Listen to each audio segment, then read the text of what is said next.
Discuss करेंगे NMR. Abbreviation है nuclear magnetic resonance spectroscopy. So what is mean by nuclear magnetic resonance? Nuclear magnetic resonance समझने से पहले हमें कुछ बेसिक चीज़ें समझनी पड़ेंगी। हमारे पास जो एटम होता है, उस एटम में मिड में न्यूक्लियस होता है। न्यूक्लियस के अंदर न्यूट्रॉन और प्रोटॉन्स होते हैं, और उसके राउंड अबाउट जो शेल्स होते हैं, उस शेल के अंदर इलेक्ट्रॉन्स रेवोल्यूशन करता है। इलेक्ट्रॉन दो तरह के मोशन परफॉर्म करता है। एक तो वो न्यूक्लियस के राउंड अबाउट भी रोटेट करता है, और एक अपना रेवोल्यूशन भी परफॉर्म करता है, राइट। सो अगर एक ये इलेक्ट्रॉन जो है वो न्यूक्लियस के राउंड अबाउट भी सर्कुलर मोशन भी करता है और रोटेशनल मोशन भी परफॉर्म करता है। इस तरह से रोटेट भी करता है अपने एक्सिस के राउंड। अब ये जो इसकी जो रोटेशंस होती हैं, ये रोटेशंस बिल्कुल स्ट्रेट भी हो सकती हैं। ऐसे ये रोटेशंस जो है वो कुछ इस टाइप से भी हो सकती हैं कि एक इलेक्ट्रॉन ऐसे रोटेट करे। फिर ऐसा होता है कि दो इलेक्ट्रॉन्स अगर एक ही एस ऑर्बिटल के अंदर हैं, सो एक अगर एंटी क्लॉकवाइज रोटेट करता है तो दूसरा जो है वो क्लॉकवाइज रोटेट करता है। सो इस तरीके से ये अलाइन नहीं होते। एक इलेक्ट्रॉन अगर डाउनवर्ड जो है अगर इस तरह से आपके पास रोटेशन परफॉर्म कर रहा है, सो दूसरा इलेक्ट्रॉन जो है वो ऐसे रोटेशन परफॉर्म करेगा। अब इसमें हमारे पास जब चार्ज पार्टिकल रोटेशन परफॉर्म करता है तो उसके राउंड अबाउट एक मैग्नेटिक फील्ड जनरेट होती है। अगर वो आपके पास नेगेटिव चार्ज है और नेगेटिव चार्ज को आपने इस तरह से करके रोटेट करवाया है, तो ये हम इससे हमारे पास एक रूल होता है राइट हैंड स्क्रू रूल। उसके ज़रिए से हम इसकी डायरेक्शन फाइंड कर लेते हैं। सो इसका रूल बड़ा इसी है कि आप अपने पाम को, राइट हैंड को इस तरह रखें, आपकी जो फिंगर्स हों वो सारी इस साइड पे होनी चाहिए, और आपकी जो थंब है वो अपवर्ड डायरेक्शन में होना चाहिए। और अपने हैंड को आप रोटेट करें जिस साइड जो वो रोटेशन इलेक्ट्रॉन परफॉर्म कर रहा है। सो ये जो थंब होगा ये साउथ की डायरेक्शन इंडिकेट करेगा, राइट। सो इस तरीके से आपने अपनी फिंगर्स को यहाँ रखा, और आपका जो थंब है वो इंडिकेशन देगा कि ये साउथ है। आपने फिंगर्स को ऐसे क्यों रोटेट करवाया है? क्योंकि आपका जो चार्ज पार्टिकल है, जो नेगेटिव चार्ज है, वो इस तरह से रोटेट कर रहा है। अब ये पार्टिकल जो इलेक्ट्रॉन है ये इस तरह से रोटेट कर रहा है।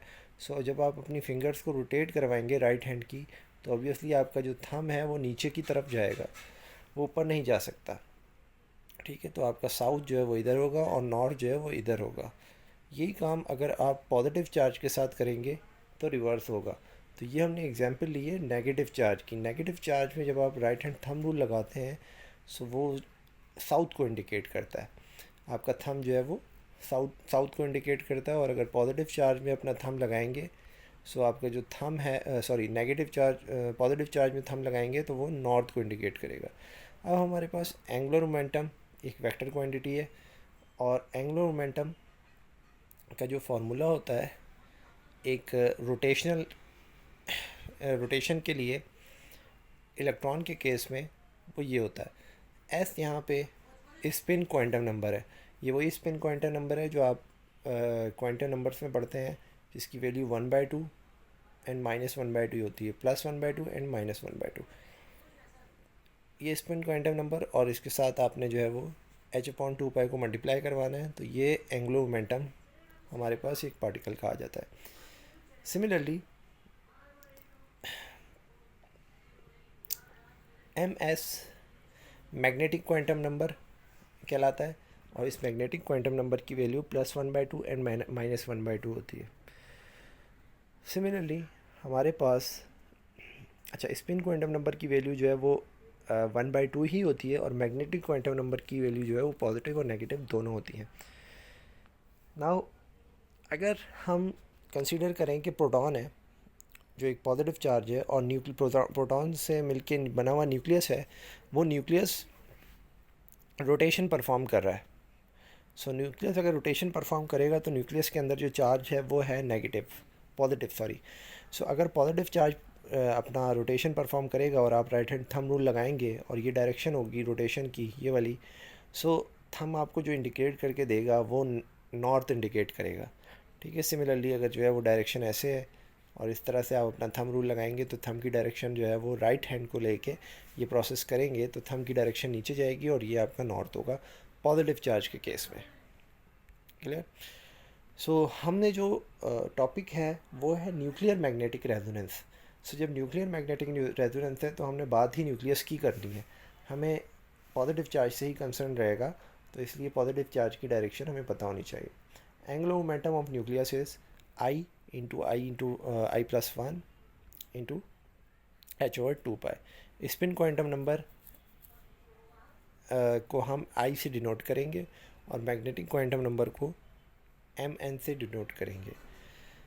अब अगर हम थोड़ा सा और आगे अपने नए कॉन्सेप्ट को देखें, सो जब भी किसी वायर के अंदर से करंट पास होता है तो उस वायर के अंदर एक मैग्नेटिक फील्ड बनती है।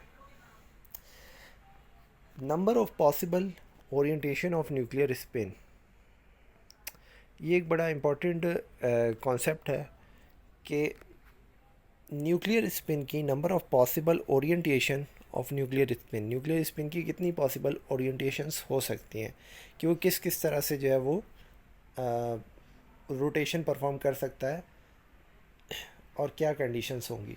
सो उसके लिए हमें कुछ चीज़ें पता होनी चाहिए। First of all spin quantum number I. Spin quantum number I के बारे में अगर आपको पता है और वो आई की वैल्यू जो है वो 1/2 है, सो इसके लिए आप नंबर ऑफ पॉसिबल ओरिएंटेशंस निकाल सकते हैं।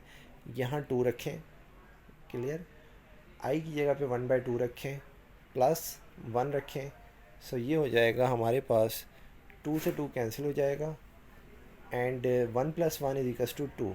सो यहाँ पे 2 पॉसिबल ओरिएंटेशंस हैं, एक +1/2 और एक -1/2। या तो चार्ज आपका पॉजिटिव क्लॉकवाइज जो है रोटेट करेगा या फिर एंटी क्लॉकवाइज रोटेट करेगा। दूसरा केस ये है कि आई की वैल्यू हमारे पास 1 हो। आई की वैल्यू अगर 1 होगी, सो 2 × 1 2 + 1, टोटल आंसर आया 3। 3 पॉसिबल ओरिएंटेशन है, तो मैग्नेटिक क्वांटम नंबर हमारे पास क्या है, +0, -1, +1, 0, -1। कॉन्सेप्ट आता है, ये हमने देखा कि NMR न्यूक्लियर मैग्नेटिक, न्यूक्लियर का मैग्नेटिक प्रॉपर्टी तो देख ली और मैग्नेटिक नंबर्स वगैरह भी देख लिए। अब हम डिस्कस करेंगे रेजोनेंस क्या होती है। रेजोनेंस को समझने के लिए ज़रा देखिएगा, let we have nucleus I = 1/2 का है कि जिसकी I जो है वो 1/2 है, यानी कि स्पिन क्वांटम नंबर 1/2 है। अगर स्पिन क्वांटम नंबर 1/2 है तो स्पिन मल्टीप्लिसिटी हम निकाल सकते हैं। इसको आप नंबर ऑफ पॉसिबल ओरिएंटेशन को एक ना वर्ड हम यूज़ करेंगे, स्पिन मल्टीप्लिसिटी। स्पिन मल्टीप्लिसिटी अगर आप निकालें इसकी तो 2 × 1/2 + 1 = 2, तो आंसर आएगा 2। तो इसका मैग्नेटिक क्वांटम नंबर क्या होगा, 2 होंगे, एक +1/2 और एक -1/2। नाउ कॉन्सेप्ट देखिएगा कि एक हमारे पास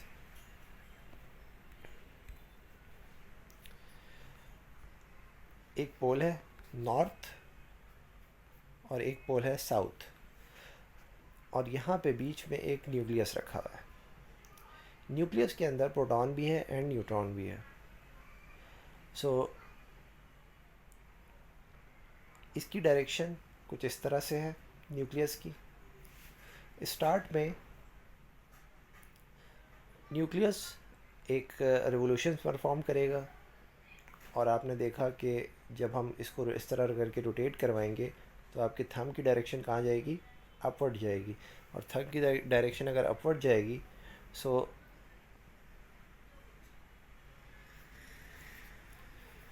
नॉर्थ आपको अपवर्ड मिलेगा। ये नॉर्थ है, ये साउथ है।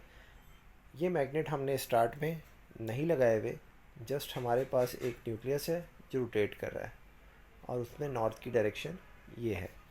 अब हमने नॉर्थ और साउथ अप्लाई किए, ये साउथ आ गया और ये नॉर्थ आ गया। 2 मैग्नेट्स रखे, एक साइड पे एक दूसरे साइड पे। एक का नॉर्थ पोल इधर किया और एक का साउथ पोल ऐसे करके रखा, ये ओरिएंटेशन बन गई। सो ऑब्वियसली होगा क्या कि आपने ये पढ़ा हुआ है कि नॉर्थ जो है वो साउथ को अट्रैक्ट करता है, और नॉर्थ अगर साउथ को अट्रैक्ट करता है तो नेक्स्ट पोजीशन क्या हो जाएगी कि ये जो आपके पास साउथ है और ये जो न्यूक्लियस है, इस न्यूक्लियस का नॉर्थ इस साउथ के अलाइन हो जाएगा। क्लियर? सो ये एक कंडीशन बन जाएगी। इस कंडीशन को हम कहेंगे कि न्यूक्लियस सेटल डाउन हो गया है और वो अपनी लोअर एनर्जी स्टेट पे आ गया है। इसके बाद अगर हमारे पास केस ऐसा ही है कि न्यूक्लियस ऐसे पड़ा हुआ है और उसका नॉर्थ, ये साउथ और नॉर्थ आपस में अलाइन है, और सारे न्यूक्लियस एक एटम के जो है वो इस तरह क्या हो जाते हैं कि नहीं होते, वो हम बाद में देखेंगे। बहरहाल अभी फ़िलहाल एक न्यूक्लियस की बात कर रहे हैं कि एक न्यूक्लियस को आपने मैग्नेटिक फील्ड के अंदर रख दिया है, तो वो कुछ इस तरह से अलाइन हो गया है।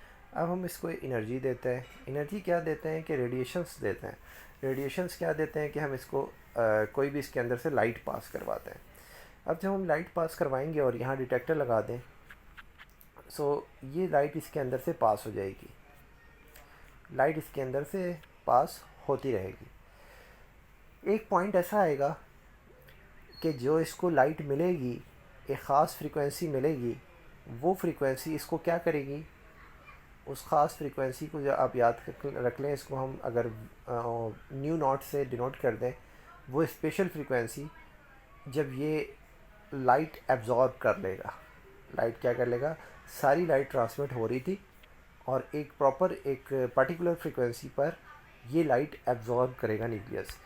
अगर वो ये न्यूक्लियस लाइट एब्जॉर्ब करेगा तो एब्जॉर्ब करने के बाद ये उस लाइट का करेगा क्या, तो आंसर है वो इस लाइट का ये करेगा कि ये नॉर्थ पोल, ये साउथ पोल के अलाइन था, न्यूक्लियस का जो साइड था वो नॉर्थ पोल इधर था, तो होगा ये कि अपने आप को ये एनर्जी लेने के बाद अपना नॉर्थ पोल नॉर्थ की तरफ कर लेगा और साउथ पोल साउथ की तरफ कर लेगा। ये जो प्रोसेस आपको नज़र आ रहा है कि नॉर्थ नॉर्थ की तरफ है और साउथ साउथ की तरफ है। अगर आपने मैग्नेट से खेला हो बचपन में, तो जब हम मैग्नेट के नॉर्थ सेम पोल्स को सेम साइड पर लेके आते थे तो हमें फोर्स लगानी पड़ती थी। तो यहाँ पे वो फोर्स किसने दी है, उस रेडिएशन ने दी है, जो रेडिएशन इसके अंदर एब्जॉर्ब हुई है। अब मैंने आपसे कहा था कि सारी रेडिएशंस पास हो रही थी, एक पर्टिकुलर रेडिएशन आई जो इसके अंदर एब्जॉर्ब हो गई। उस पर्टिकुलर रेडिएशन की कोई फ्रीक्वेंसी थी, वो फ्रीक्वेंसी जैसे ही इसकी फ्रीक्वेंसी से मैच हुई, जो फ्रीक्वेंसी इसने एब्जॉर्ब करनी थी, इसकी एब्जॉर्प्शन फ्रीक्वेंसी से मैच हुई, सो ऑटोमेटिकली ये न्यूक्लियस ने अपनी डायरेक्शन चेंज कर ली। जिस फ्रीक्वेंसी पर इसने अपनी डायरेक्शन चेंज की और जौन सी फ्रीक्वेंसी इसने एब्जॉर्ब की, वो फ्रीक्वेंसी इस न्यूक्लियस की एक पर्टिकुलर फ्रीक्वेंसी है जो ये एब्जॉर्ब करता है, और वो फ्रीक्वेंसी जब हम इसको देते हैं तो ये एब्जॉर्ब कर लेता है, ये ट्रांसमिट नहीं करता है। तो वहाँ पे ये न्यूक्लियस हमें एक सिग्नल देता है और इस फ्रीक्वेंसी को कहते हैं हम रेजोनेंस। अब इसको अगर ग्राफ से समझें तो कुछ इस तरह है कि आपके पास ये एब्जॉर्प्शन का ग्राफ बना रहे हैं हम। सो एब्जॉर्प्शन का ग्राफ बनाने जा रहे हैं। सारी लाइट ट्रांसमिट हो रही थी, ज़ीरो एब्जॉर्प्शन थी, ज़ीरो एब्जॉर्प्शंस है, यानी कि यहाँ पे ज़ीरो होगा ना और यहाँ वन है लाइट से। सो सारी लाइट ट्रांसमिट हो रही थी और ज़ीरो एब्जॉर्प्शन थी। एक रेजोनेंस फ्रीक्वेंसी आई, वहाँ पे इसने सारी लाइट एब्जॉर्ब कर ली और उसके बाद आपने फ्रीक्वेंसी को जब और बढ़ाया तो लाइट अगेन पास होना स्टार्ट हो गई। सो ये जो फ्रीक्वेंसी होगी ये रेजोनेंस होगी और ये फिनोमेना रेजोनेंस कहलाता है। सो न्यूक्लियर मैग्नेटिक रेजोनेंस का जो वर्ड था वो आई होप आपको जो है वो क्लियर हो गया होगा। अब यहाँ पे देखिएगा कि ये एक न्यूक्लियस है और ये न्यूक्लियस ऐसे अलाइन हुआ हुआ है और इसको हमने एक रेडिएशन दी है और वो रेडिएशन इसको अपोजिट डायरेक्शन में कर देगी। अब प्रॉब्लम ये है कि जो न्यूक्लियस होते हैं वो क्या सारे इसी तरह खड़े हुए होते हैं जैसे मैंने आपको दिखाया, तो आंसर है ऐसा नहीं होता। न्यूक्लियस इस तरह फ्री स्टेट में होते हैं, न्यूक्लियस इस तरह फ्री स्टेट में होते हैं। जैसे ही हम इसके ऊपर मैग्नेटिक फील्ड अप्लाई करते हैं तो ये इस तरह करके अलाइन हो जाते हैं। जिस न्यूक्लियस को आप एनर्जी दे देंगे वो न्यूक्लियस अपनी डायरेक्शन चेंज कर लेगा और हमें जो है वो एब्जॉर्प्शन की पीक देगा। Energy supplied nucleus again goes against the aligned magnetic as shown। अच्छा, the absorb energy use to sweep the nucleus, ये सारा कुछ मैंने आपको बता दिया। अब जो न्यूक्लियस स्टार्ट में ऐसे है, जब आपने इसको मैग्नेट रखा तो ये ऐसे हो जाएगा। जब ये न्यूक्लियस इस शेप में होता है, अपनी डायरेक्शन उसने अलाइन की हुई होती है मैग्नेटिक फील्ड में, तो वो लोअर एनर्जी स्टेट में होता है वो मैग्नेट। कैसे एनर्जी स्टेट में होता है? लोअर एनर्जी स्टेट में होता है। सो ये आपके पास लोअर एनर्जी स्टेट कहलाती है। और जैसे ही उसको आप एनर्जी दे देते हैं और वो इधर अपोजिट डायरेक्शन में चला जाता है, सो इसको कहते हैं हम कि वो जो न्यूक्लियस है वो हाई एनर्जी स्टेट में है। सो यहाँ पे कुछ और कॉन्सेप्ट हैं कि spin, friction, proton, neutron, electron, bosons, photons and gluons जो होते हैं, इनकी जो स्पिन होती है वो फ्रिक्शन नहीं होती। फ्रिक्शनल स्पिन सिर्फ किसकी होती है? इलेक्ट्रॉन, प्रोटॉन, न्यूट्रॉन्स की होती है। सो फ्रिक्शनल स्पिन अगर इलेक्ट्रॉन, प्रोटॉन, न्यूट्रॉन की होती है तो हम यहाँ पे जो स्पिन लिया करेंगे वो 1/2 ही कंसीडर करेंगे in case of proton, neutron. So ये हमारे पास जितने भी पार्टिकल्स हैं इनकी जो स्पिन है वो फ्रिक्शन में है। सो फर्मियॉन्स जो होते हैं वो अपनी फ्रिक्शन स्पिन रखते हैं और बोसॉन्स जो होते हैं वो इंटीग्रल स्पिन रखते हैं। Nuclear consist of 2 particles, proton and neutron. Magnetic moment of nucleus is due to proton और न्यूट्रॉन। ये हमारा क्वेश्चन है।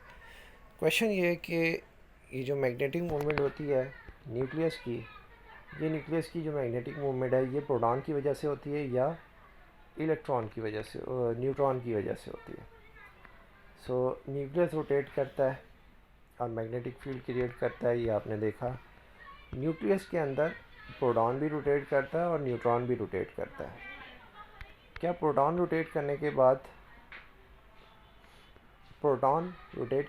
नॉर्थ पोल बनाता है? क्या न्यूट्रॉन ऐसा काम करता है? तो आंसर है यस, न्यूट्रॉन भी ऐसा काम करता है। सो न्यूट्रॉन अगर न्यूट्रल पार्टिकल है तो ये ऐसा क्यों करता है कि रोटेशन के बाद नॉर्थ पोल बनाता है और प्रोटॉन भी नॉर्थ पोल बनाता है? सो आंसर है कि ये जो प्रोटॉन है और ये जो न्यूट्रॉन है, these both the particles are made up of another charged particles which are known as quarks। ये particles again quarks से मिलके बने हुए होते हैं। न्यूट्रॉन भी 3 quarks से मिलके बना होता है और प्रोटॉन भी 3 quarks से मिलके बना हुआ होता है। सो जब हम न्यूट्रॉन को भी रोटेट करवाते हैं, न्यूट्रॉन रोटेट करता है तब भी वो नॉर्थ पोल क्रिएट करता है, और जब प्रोटॉन रोटेट करता है तो वो भी नॉर्थ पोल क्रिएट करता है। क्वार्क्स हमारे पास अप होते हैं, डाउन होते हैं, टॉप होते हैं, बॉटम होते हैं, स्ट्रेंज होते हैं और चैरन होते हैं। हमारे जो कंसर्न है वो अप एंड डाउन क्वार्क्स है। Proton and neutrons are made up of up and down quark.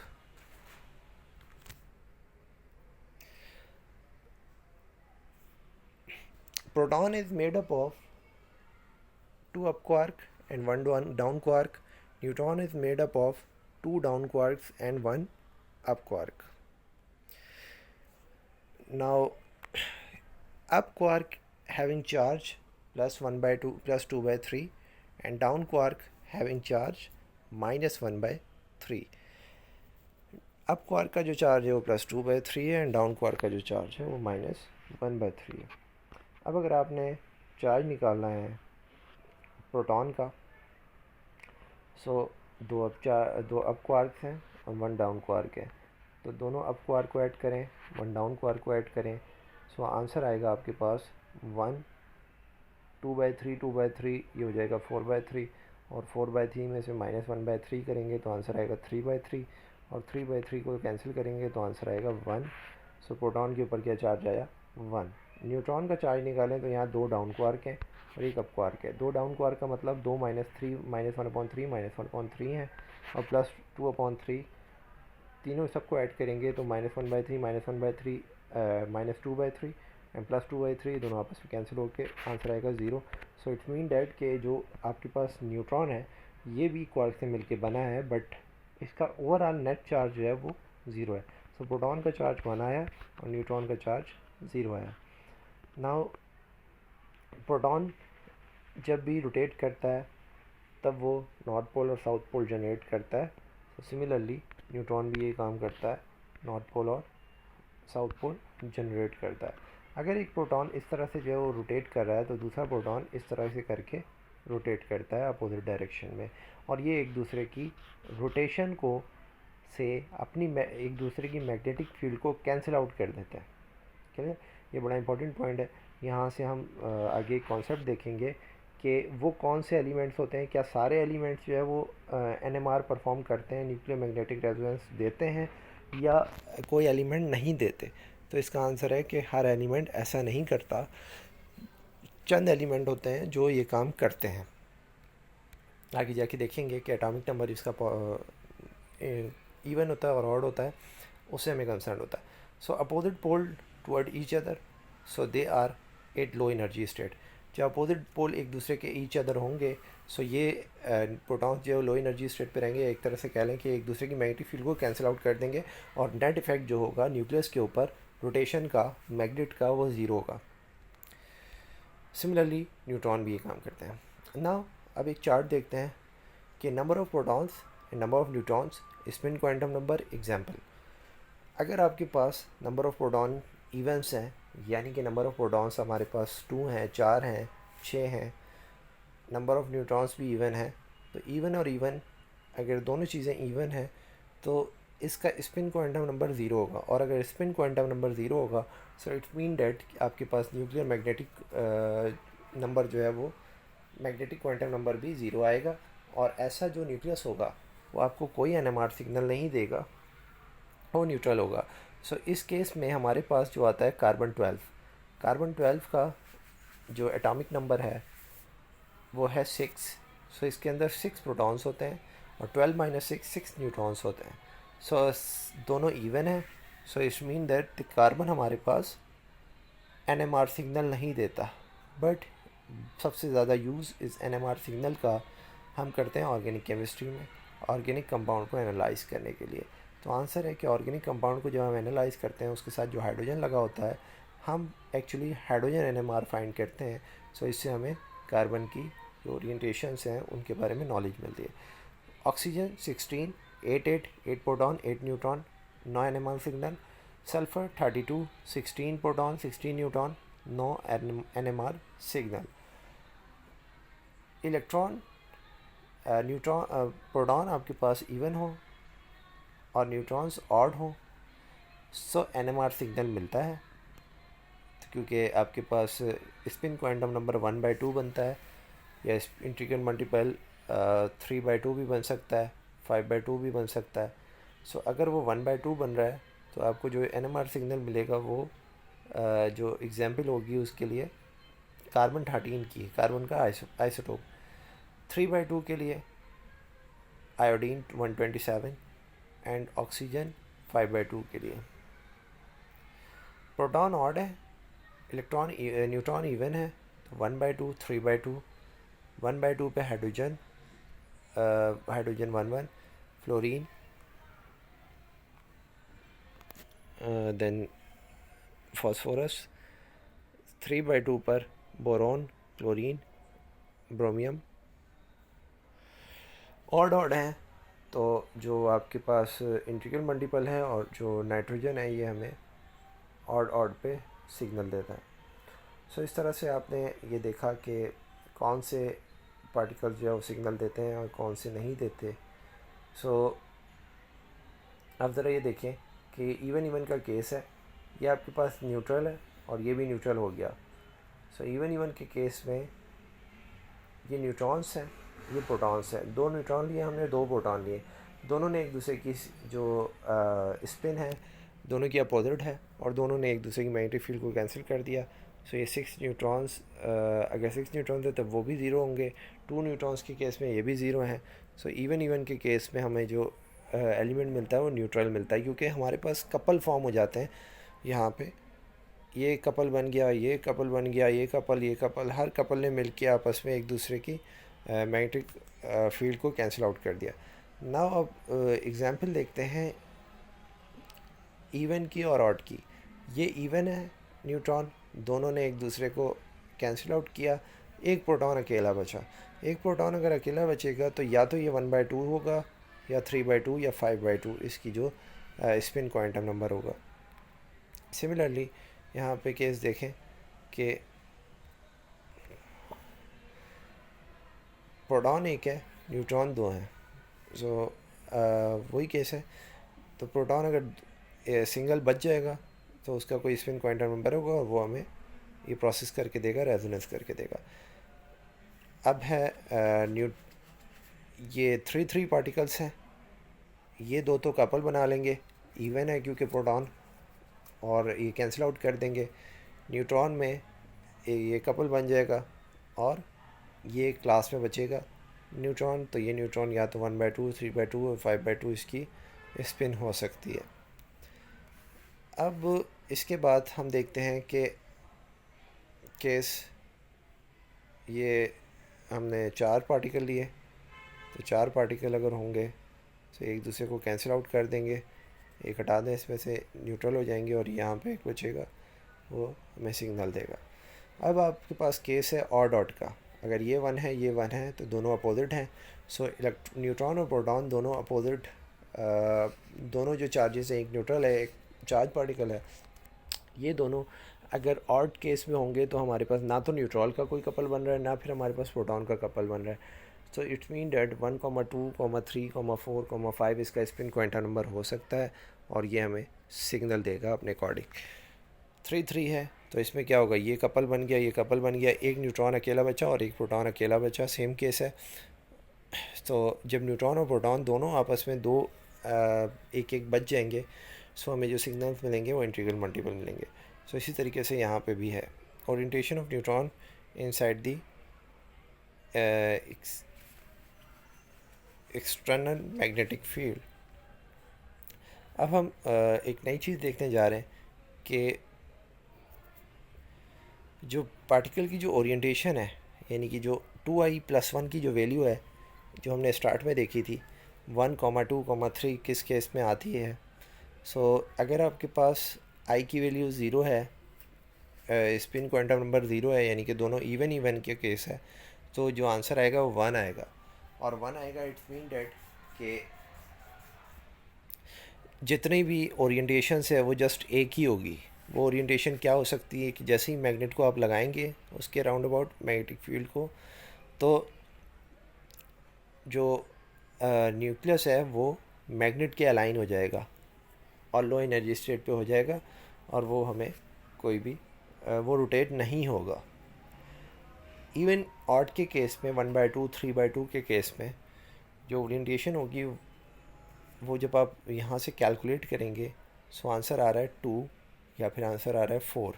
अगर आंसर आ रहा है 2, सो या तो इलेक्ट्रॉन जो है वो एनर्जी के मैग्नेट के अलाइन हो जाएगा या उसके अपोजिट हो जाएगा। अगर वो मैग्नेट के अलाइन हो जाता है तो वो लोअर एनर्जी स्टेट में, और अगर वो मैग्नेट के अगेंस्ट हो जाता है, साउथ साउथ की तरफ, नॉर्थ नॉर्थ की तरफ, तो वो हाई एनर्जी स्टेट में होता है। तो इस तरह से आपके पास जस्ट 2 एनर्जी लेवल्स बनते हैं। तीसरा केस है कि अगर उसकी जो है 3/2 उसका स्पिन क्वांटम नंबर है और 3/2 जब हम यहाँ पुट करेंगे, सो आंसर आएगा 2 से 2 कैंसिल होके 4। तो यहाँ पे आपके पास 4 ओरिएंटेशन है। तो एक ओरिएंटेशन ये हो सकती है, एक ओरिएंटेशन ये हो सकती है, एक ओरिएंटेशन इस तरह हो सकती है और एक ओरिएंटेशन ये हो सकती है 45 के एंगल्स पर, कि जो न्यूक्लियस है वो कुछ इस तरह सेट हो जाए मैग्नेट के दरमियान। अगर हमारे पास ऑड ऑड का केस है और 1 क्वांटम नंबर है, सो 2 × 1 + 1 इजिकल्स टू आंसर आता है 3। सो यहाँ पे 3 ओरिएंटेशंस है, और जब आप जो है 3 के लिए ये काम करेंगे, सो एक आपके पास अलाइन हो जाएगा, एक न्यूक्लियस ऐसे, और एक आपके पास ये ओरिएंटेशंस हो सकती है कि वो ज़ीरो स्टेट में हो।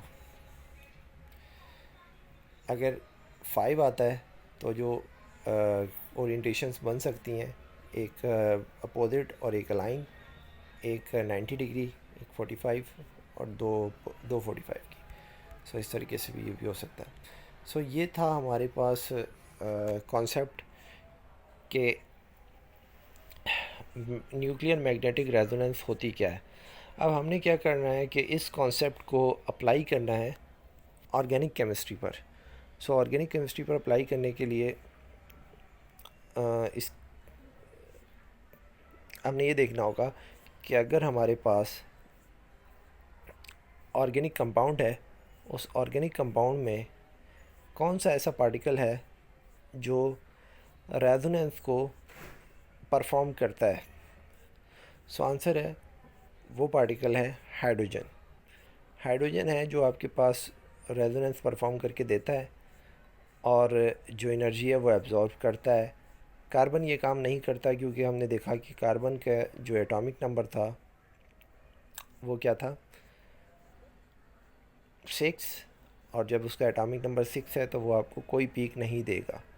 सो अब यहाँ पे हम आ जाते हैं कि हमारे पास ये केस है कि एक कार्बन दूसरे कार्बन से अटैच है, और ये नंबर 1 कार्बन और ये नंबर 2 कार्बन। ये कार्बन इस हाइड्रोजन के साथ अटैच है, ये हाइड्रोजन तमाम हाइड्रोजन्स के साथ अटैच है, और ये भी आपके पास हाइड्रोजन्स यहाँ पे लगे हुए हैं।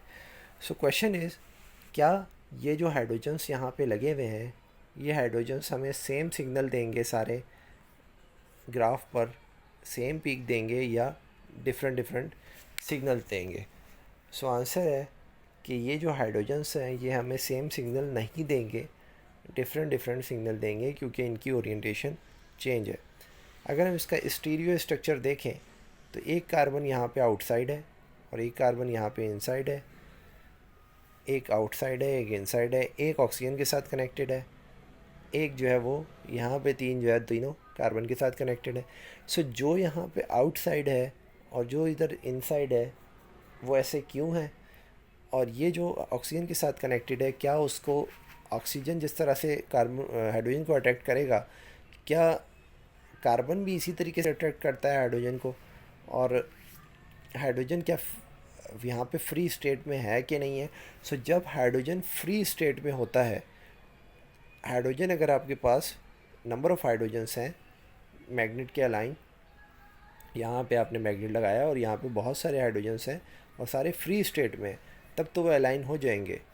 लेकिन अगर वो फ्री स्टेट में नहीं है तब वो अलाइन नहीं होंगे, राइट। सो यहाँ पे जो हर कार्बन की डिफरेंट डिफरेंट ओरिएंटेशन है, जब डिफरेंट ओरिएंटेशन है तो वो अलाइन नहीं होगा। सो इसके लिए हम मेन टॉपिक पे आ जाते हैं कि NMR सिग्नल को आप क्यों यूज़ करते हैं। सो NMR में हम जस्ट जो है वो हाइड्रोजन की ओरिएंटेशन देकर हाइड्रोजन के अकॉर्डिंग सिग्नल फाइंड करते हैं ऑर्गेनिक कंपाउंड का। नंबर 1 एग्जांपल लेते हैं मीथेन की। मीथेन की एग्जांपल है हमारे पास, ये हाइड्रोजन एक साइड पे लगा हुआ है, ये दूसरी साइड पे, तीसरी साइड पे, चौथी साइड पे, कार्बन भी मिड में है, इधर एक हाइड्रोजन लगा हुआ है, इधर भी लगा हुआ है, इधर भी लगा हुआ है, इधर भी लगा हुआ है। अगर आप इस हाइड्रोजन को देखें, सो क्या ये हाइड्रोजन इससे और इससे डिफरेंट है, तो आंसर है नहीं, ऐसा नहीं है। जैसे ये हाइड्रोजन लगे हुए हैं वैसे ये हाइड्रोजन भी लगा हुआ है कार्बन से। जितनी एनर्जी कार्बन से इसको मिल रही होगी अट्रैक्शन की, उतनी इसको भी मिल रही होगी, उतनी ही इसको मिल रही होगी, और उतनी ही सेम इसको मिल रही होगी। सो इस कंपाउंड पर जब आप रेडिएशन अप्लाई करेंगे, सो आपको जो एब्जॉर्प्शन का सिग्नल मिलेगा वो सिग्नल तमाम हाइड्रोजन्स के लिए सेम मिलेगा। So there is only one signal we get from methane. Number 2 example देखें, ये है हमारे पास इथेन का स्ट्रक्चर। इथेन के केस में हाइड्रोजन्स 3 हाइड्रोजन्स लगे हुए हैं, और अगर देखा जाए सो ये हाइड्रोजन अगर यहाँ लगा हुआ है तो इसके अपोजिट ये हाइड्रोजन यहाँ लगा हुआ है, ये यहाँ लगा हुआ है तो इसके अपोजिट ये यहाँ लगा हुआ है, ये यहाँ, ये यहाँ। सो ये सारे हाइड्रोजन्स एक ही ओरिएंटेशन में लगे हुए हैं। हर किसी हाइड्रोजन को देख के आप उसको डिफरेंट फील नहीं करवा सकते। सो ये जो कंपाउंड है इथेन का, ये भी सिमेट्रिकल है बोथ साइड से। अगर आप इसको देखें, जो सिमेट्री इसकी है वही सिमेट्री इसकी है। सो जब सिमेट्रिकल कंपाउंड होते हैं तो इसका भी एक ही NMR सिग्नल आएगा। थर्ड एग्जांपल देंगे प्रोपेन की। प्रोपेन में ये वाला जो कार्बन है ये 1 डिग्री कार्बन है। 1 डिग्री कार्बन कहते हैं ऐसा कार्बन जो एक कार्बन से अटैच हो। ये वाला कार्बन जस्ट ये सेकंड नंबर वाले कार्बन से अटैच है, ये वाला कार्बन जस्ट सेकंड वाले कार्बन से अटैच है और किसी से अटैच नहीं है, बाकी हाइड्रोजन से अटैच है। लेकिन ये मिड वाला कार्बन एक इस कार्बन से अटैच है और एक इस कार्बन से अटैच है, तो इसको कहेंगे आप 2 डिग्री कार्बन। अब ज़रा देखिएगा कि जो 3 हाइड्रोजन यहाँ लगे हुए हैं और ये जो 3 हाइड्रोजन यहाँ लगे हुए हैं ये तो सेम ओरिएंटेशन पर हैं। सो जो सिग्नल इन हाइड्रोजन से आएगा वही सिग्नल इन हाइड्रोजन से आएगा, क्योंकि बीच में कार्बन है। जो अट्रैक्शन इस कार्बन को मिड से मिल रही है वही अट्रैक्शन इस कार्बन को मिड से मिल रही है। बट इस कार्बन के ऊपर जो 2 हाइड्रोजन्स लगे हुए हैं वो हाइड्रोजन्स उस अट्रैक्शन से नहीं पुल अप हो रहे, उनके पास वो एनर्जी नहीं है जो इनके पास है, क्योंकि ये ओरिएंटेशन बिल्कुल डिफरेंट है। यहाँ पे 3 हाइड्रोजन लगे हुए हैं और एक साइड पे कार्बन लगा हुआ है। यहाँ पे भी 3 हाइड्रोजन लगे हुए हैं, एक साइड पे कार्बन लगा हुआ है। यहाँ ये 2 डिग्री कार्बन है, इसके 2 साइड पे कार्बन लगे हुए हैं और 2 साइड पे हाइड्रोजन लगे हुए हैं। सो ये 4 साइड से बाउंडेड है, ये भी बाकी भी 4 साइड से बाउंडेड है, लेकिन उनकी बाउंड्रीज और इनकी बाउंड्रीज में बहुत डिफरेंस है। सो डेट इज़ वाई यहाँ के जो हाइड्रोजन होंगे ये डिफरेंट सिग्नल देंगे और ये वाले हाइड्रोजन डिफरेंट सिग्नल देंगे। So there are 2 NMR signals. Now example लेते हैं एक नई, जिसमें आपने क्लोरीन लगाया हुआ है। अब क्लोरीन के केस में अगर आप देखें सो ये एक कॉर्नर वाला हाइड्रोजन है, कार्बन है, उसके साथ 3 हाइड्रोजन्स लगे हुए हैं, तो ये एक सिग्नल देगा। क्या ऐसा CH3 का मॉलिक्यूल यहाँ पे कोई दूसरा है? तो आंसर है ऐसा कुछ भी नहीं है। दूसरा एक मॉलिक्यूल है ये CH2 का, जो एक साइड पे क्लोरीन से लगा हुआ है और दूसरी साइड पे CH2 से लगा हुआ है। सो ऐसा भी कोई तीसरा नहीं है कि जो एक साइड से क्लोरीन से लगा हुआ और ये मिड के अंदर है। ये सेकंड डिग्री कार्बन है, ये फर्स्ट डिग्री कार्बन है, ये सेकंड डिग्री कार्बन है। सो ये अलग सिग्नल देगा, ये अलग सिग्नल देगा और इसका हाइड्रोजन्स जो है वो डिफरेंट सिग्नल देंगे। तो फाइनली जो आपके पास सिग्नल्स होंगे वो 3 सिग्नल्स आएंगे यहाँ पे। इस केस में देखिएगा कि ये जो CH3 मॉलिक्यूल लगा हुआ है और इधर CH3 मॉलिक्यूल लगा हुआ है, दोनों सेम ओरिएंटेशन पर हैं, दोनों से बिल्कुल सिमेट्रिकल हैं। जैसे ये CH3 है, इसको इधर लगा दें, इधर लगा दें, नंबरिंग में भी कोई फ़र्क नहीं पड़ेगा। लेकिन ये जो आपके पास एक हाइड्रोजन लगा हुआ है क्लोरीन वाले कार्बन के साथ, ये डिफरेंट है। तो ये इसको A काउंट करें, इसको A काउंट करें और इसको B काउंट करें तो 2 NMR सिग्नल आ जाएंगे, 2 साइड्स वालों के और एक आपके पास मिड वाले का। नेक्स्ट देखें, नेक्स्ट ये है कि हमारे पास ये मॉलिक्यूल है ओवरऑल, इसमें यहाँ पे क्लोरीन लगा हुआ है, इधर आपके पास CH3 सिंगल लगा हुआ है, इधर यहाँ पे CH3 लगा हुआ है। क्या ये CH3 और ये CH3 बराबर हो सकता है? तो आंसर है ऐसा नहीं है, ये बराबर नहीं हो सकते। क्यों नहीं हो सकते? तो आंसर इसका ये है कि यहाँ पे जो CH3 लगा हुआ है वो जिस कार्बन के साथ लगा हुआ है उसके साथ क्लोरीन भी लगा हुआ है। यहाँ पे जो CH3 लगा हुआ है वो जिस कार्बन के साथ लगा हुआ है उसके साथ क्लोरीन नहीं लगा हुआ। अब यहाँ पे एक नया कॉन्सेप्ट आता है कायरल कार्बन का। सो कायरल कार्बन आप किसे कहेंगे? जिसके साथ कोई एक्स्ट्रा एलिमेंट लगा हुआ है उसको आप कायरल कार्बन कहेंगे, और उसके साथ जो कार्बन लगा हुआ है उसके साथ जो लेस हाइड्रोजन वाला जो कार्बन लगा हुआ है उसको हम क्या कहेंगे? Pro chiral carbon. इसको आप क्या कहेंगे? इस वाले कार्बन को प्रो कायरल कार्बन। और प्रो कायरल कार्बन के बारे में एक बात याद रखिएगा कि इसके साथ जो 2 हाइड्रोजन लगे हुए होते हैं, प्रो कायरल कार्बन के साथ जो 2 हाइड्रोजन्स लगे हुए होते हैं, ये दोनों हाइड्रोजन्स इक्वल नहीं होते और ये दोनों हाइड्रोजन्स डिसइक्वल होते हैं। और डेट इज़ वाई ये दोनों हाइड्रोजन आपके पास डिफरेंट डिफरेंट सिग्नल देते हैं, क्योंकि ये इस तरह से करके कायरल कार्बन का केस बनता है। ये अभी हम आगे वाली एग्जांपल्स करेंगे तो आपको ज़्यादा क्लियर हो जाएगा। सो यहाँ पे जो आपको सिग्नल मिलेगा, ए से 1 मिलेगा, बी से 2 मिलेंगे प्रो कार्बन कायरल से, और यहाँ डी से 1 मिलेगा, तो टोटल सिग्नल कितने हो जाएंगे, 5 सिग्नल हो जाएंगे। इसके बाद हमारे पास एक केस है कि यहाँ पे कुछ ये बना हुआ है। सो यहाँ से हमारे पास सिग्नल आएगा, इधर से भी सिग्नल आएगा, इधर से भी सिग्नल आएगा। ये जो कायरल कार्बन है, इसके साथ वाला CH2 वाला जो कार्बन है, ये प्रो कायरल कार्बन कहलाएगा, और ये आपको 2 सिग्नल देगा। जब ये 2 सिग्नल देगा, ये 1 सिग्नल देगा, 3 हो गए, और ये 4 सिग्नल हो जाएंगे आपके पास टोटल। अब आ जाएँ केस बेंजीन का अगर लेते हैं, तो बेंजीन के जितने भी कार्बन्स हैं ये सारे सिमेट्रिकल होते हैं, और बेंजीन का जो बॉन्ड होता है वो रोटेशनल होता है। सो इसके सारे का हाइड्रोजन जो है वो एक ही सिग्नल देंगे, 1 NMR सिग्नल आएगा। अगर इसको आप नाइट्रोबेंजीन बना देते हैं, सो अब यहाँ पे केस डिफरेंट हो गया, क्योंकि इस नाइट्रो कंपाउंड की वजह से ये ऑर्थो अलग सिग्नल देगा, मेटा अलग सिग्नल देगा, और पैरा डिफरेंट सिग्नल देगा, और टोटल जो सिग्नल आएंगे वो आएंगे आपके पास 3। केस है हाइड्रोक्सी बेंजीन का, तो यहाँ पे हमारे पास 4 सिग्नल्स आएंगे। क्यों?